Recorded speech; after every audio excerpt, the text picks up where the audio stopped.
Eckhart Tolle, A New Earth.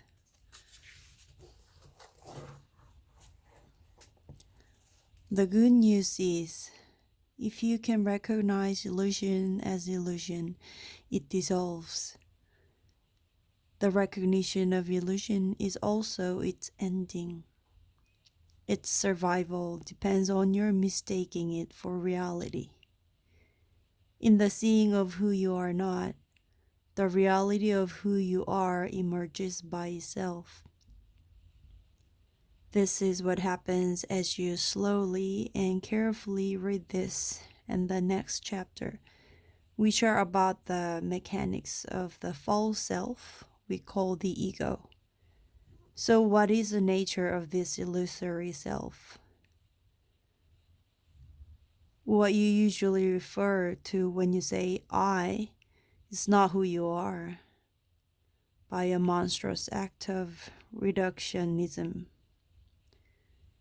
The infinite depth of who you are is confused with the sound produced by the vocal cords or the thought of I in your mind and whatever the I has identified with.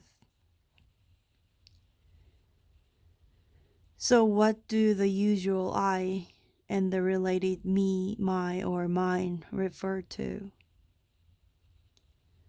When a young child learns that a sequence of sounds produced by the parent's vocal cords is his or her name, the child begins to equate a word, which in the mind becomes a thought, with who he or she is. At that stage, some children refer to themselves in the third person. Johnny is hungry. Soon after they learn the magic word I and equate it with their name, which they have already equated with who they are. Then other thoughts come and merge with the original I thought. The next step are thoughts of me and mine to designate things that are somehow part of I. This is identification with objects, which means investing things, but ultimately thoughts that represent things, with a sense of self, thereby deriving an identity from them. When my toy breaks or is taken away, intense suffering arises, not because of any intrinsic value that the toy has. The child will soon lose interest in it and it will be replaced by other toys, other objects, but because of the thought of mine. The toy became part of the child's developing sense of self, of I. And so as the child grows up, the original I thought attracts other thoughts to itself.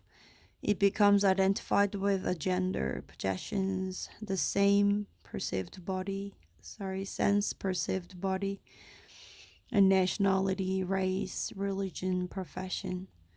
Other things the I identifies with are roles, mother, father, husband, wife, and so on, accumulated knowledge or opinions, likes and dislikes, and also things that happened to me in the past, the memory of which are thoughts that further define my sense of self as me and my story.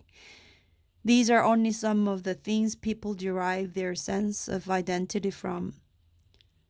They are ultimately no more than thoughts held together precariously by the fact that they are all invested with a sense of self.